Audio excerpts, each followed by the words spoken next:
Hey guys, Raccoon City Pizza here. So today I wanted to make a video that kind of hurts my soul, but also has me very excited. That is, what if Leon dies in Resident Evil 9 Requiem? I personally believe he may. Very, very big likely chance he may. And I have reasons for it. So, to commemorate the poor guy, whether he lives or dies, here are a few little figurines, statues to brighten up the mood. I personally feel like Leon may die for several reasons. Just to get right to the chase, we're going back to Raccoon City. And the whole premise they've had for the game that Capcom keeps repeating is facing the past. And Leon, throughout his entire story, has been tied to Raccoon City. The guy has PTSD from it, and he has been a slave of the government due to it.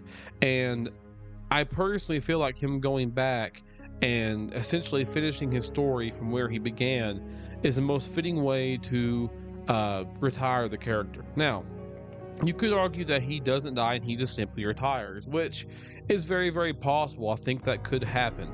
Capcom having the balls to kill off Leon, I'm not quite sure if they have that or not. However, something that does make me think that he could die is the word Requiem in the title. So Requiem pretty much means honoring the dead, and I feel like that this is at first glance talking about Raccoon City and all the people who died there.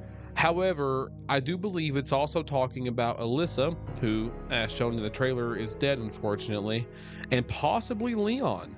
What if Leon dies at the end of the game and Requiem is also talking about their respects for Leon dying? Something else just to kind of throw in here is it seems like there's a cult in the city, and I mentioned in one of my recent videos, I feel like this cult may be some surviving members, maybe even children who grew up kind of worshiping the zombies and again having respect for the dead. Who knows? But I just wanted to throw that in there. The next thing is in the trailer we see a guy sitting in a chair, and apparently this guy is saying that to Grace that she is a chosen one. Now there's two things here. First of all, I think the man in the chair is definitely Oswald E. Spencer. However, that doesn't mean he is the same one narrating in that scene. Capcom throws curveballs all the time, and I think that would be a very good way to mislead the audience. However, though, I also think it's possible that he is not talking about Grace. So the main theory is that Grace may have antibodies in her system due to Alyssa having the Daylight vaccine in the Outbreak game. If you don't know what that is, look it up online. There's numerous videos now about that, about Alyssa and her history, so definitely go check that out. You will definitely find a gigantic list of those to choose from. With that said, if this bad guy does know about Alyssa, then there's two questions I have here. Number one, why didn't he just kidnap Grace whenever she was a child? And number two, why is Alyssa dead? It seems like she was assassinated, in my opinion, and she may be, who knows? Maybe by the FBI or by this bad group, I'm not sure.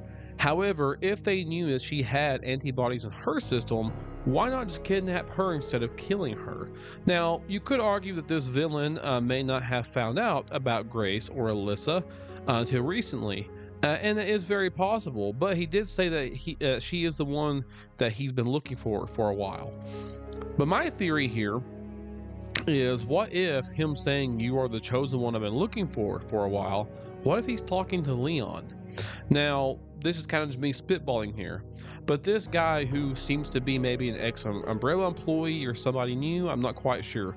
What if he wanted to have Leon because Leon knows all too well about the government since he's been forced to work for them for so long? Maybe he wants to use Leon as a tool to navigate through Raccoon City and dig things up, since he knows Raccoon City very, very well since, well, he survived it, and he knows a lot about the government. Now, I don't think that Leon would know that the government maybe is behind everything, but even if he doesn't know that, he still knows the ins and outs of some things. Like, for example, the president in Resident Evil 6 who got murdered. So maybe this villain is trying to use Leon and perhaps maybe even dig up more information.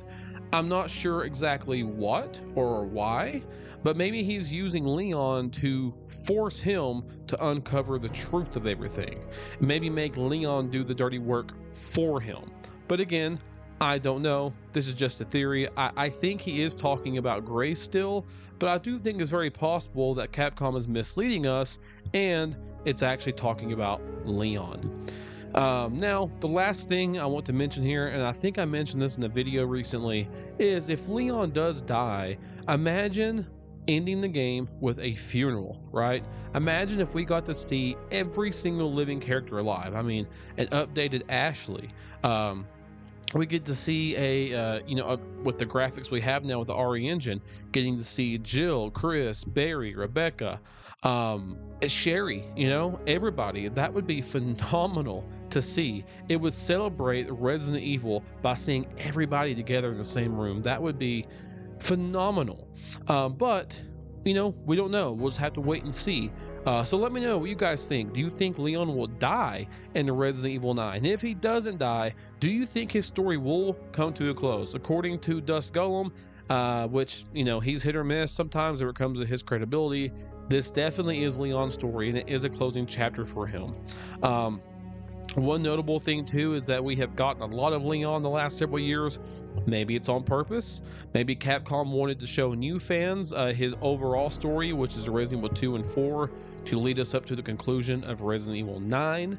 But who knows? We'll see. So thank you guys for watching. I'll catch you guys in the next video.